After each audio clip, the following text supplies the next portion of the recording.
So I'll say something really provocative.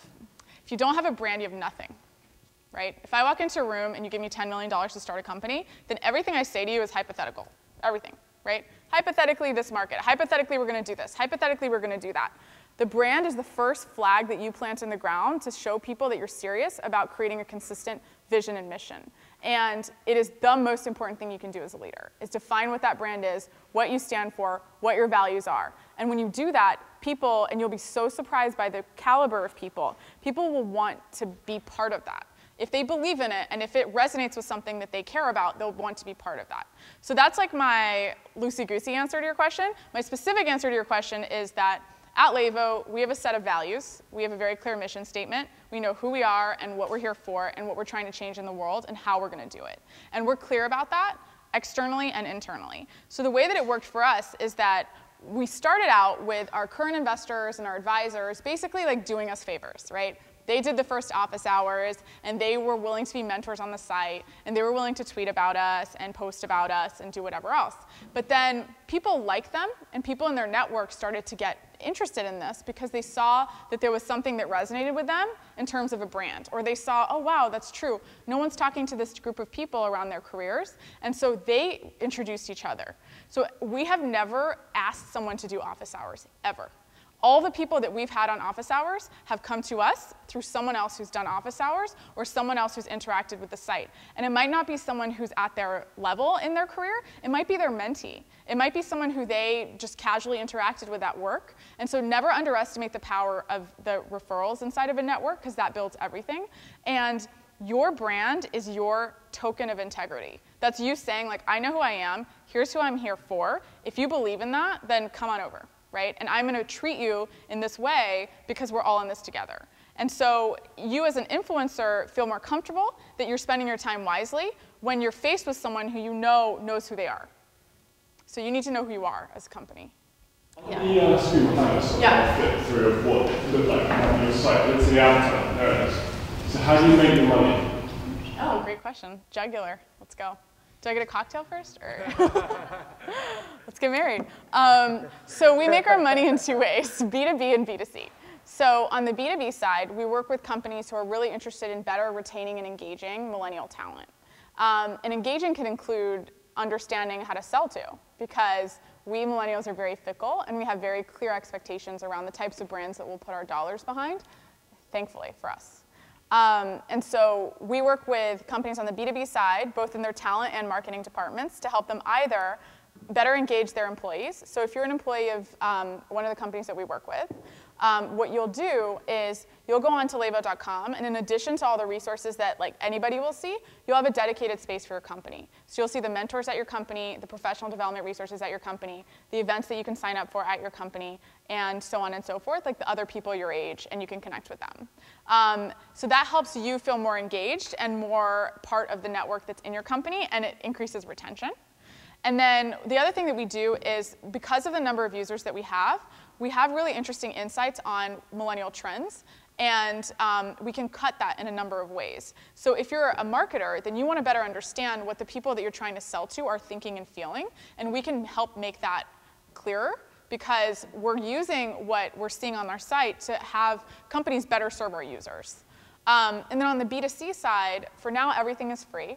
And what we're experimenting with is, are there boot camps or curriculum programs that we can sell people who want a little bit more hardcore curriculum than we can offer for free? Yeah. So think of it as a learning resource. Would you have B2B side or B2C? Well, B2B takes 14 to 16 months on average to close a deal. But when you close the deals, they're bigger. And so it's the difference between, do you want to talk to one person at a big company for 14 to 16 months, like let's just think about how long that is, okay, and get $500,000 when you're successful? Or would you rather talk to 500,000 people in that time and get $1 at a time? So it's just a time frame thing. And it is also a capability thing, because the skill set that it takes to be effective at converting a big company into paying $500,000 are very different from the B2C product marketing skill sets that are needed to convert 500,000 people to pay $1. I don't think either is harder or easier than the other. It's a matter of like what your company's about and what you're good at talking about, right? questions? In terms of getting those big B2B deals, I'm sure businesses that are large are kind of wary about putting that money in startups because they're not sure if they'll be around for more than a few years. So how do you convince them, like, we are a product that's going to sustain and really going to give you a return on your investment? So you can't convince them up front, and that's why it takes them 14 to 16 months. What you have to do is like start the conversation with your vision and your brand, and then come back to them every time you have more data to prove that you do what you say you're going to do. And the more times you show them that you do what you say you're going to do, the higher their level of confidence that you're going to do that with them as well. And that's why part of that sales process is why it takes so long. Versus a consumer, especially if you have a young consumer, a consumer is willing to take a leap of faith based on what they see is readily available to them today. And you can change that tomorrow or after tomorrow and make it better. And so you always have these new opportunities to get better and better at talking to the individual user. Versus if you're talking to a big Fortune 500 company or Fortune 100 company, you're probably going to set up meetings every like 6 to 8 weeks if you're good at it. And those are like the intervals of interaction that you have. So the best thing you can do is show progress every time you talk to that person. Yeah. Yeah.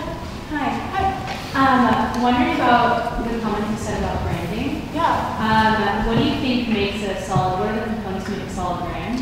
Yeah. And then how do you get there? Okay. Have you guys seen a brand placemat before? Okay. So a brand placemat, oh, you've seen one? Yeah. What does it include? It's basically like an overview of everything you're going to find in the brand and key points that you're going to be able to recognize. Exactly. So if you haven't already, I would recommend making a brand placemat.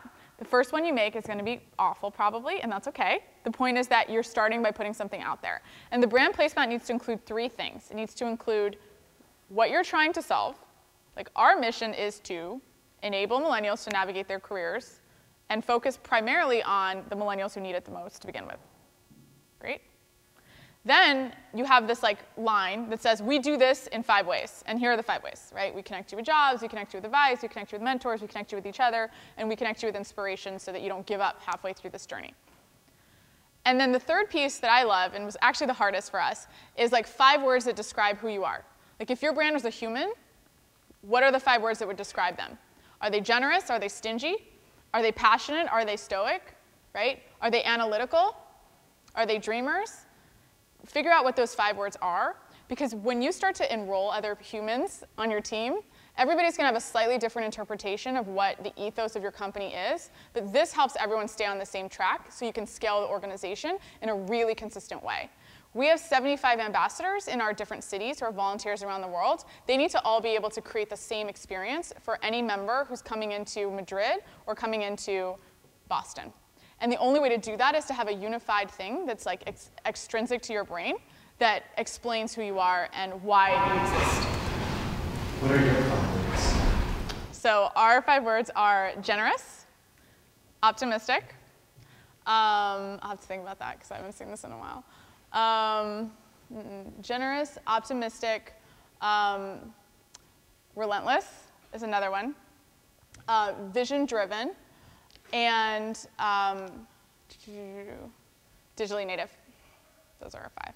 Technically, I know that digitally native is 2 words, but it counts as the same one.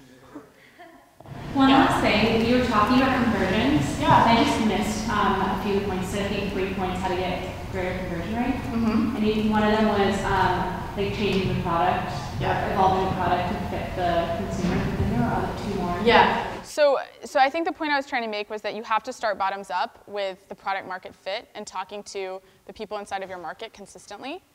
It is a much less expensive and much more effective way of driving conversions to your business than anything else that you can do. Like the first and most important thing that you can do is talk to people. And you as an entrepreneur, you're probably creating something that fits a need that you've had, and that's your biggest strength. Because you're probably young, you haven't had 30 years of business experience. If you're a first-time entrepreneur, you haven't started a company before. But what you do have and what is super powerful, and if you look at the data and you look at like billion-dollar IPOs and the types of people who lead them, there are a lot of first-time entrepreneurs because they have empathy with the people they're trying to serve. So that is your greatest strength. Use it all the time and talk to other people like you to understand how they're using it. And if you're not using it all the time and you're in the target demo, there's a problem.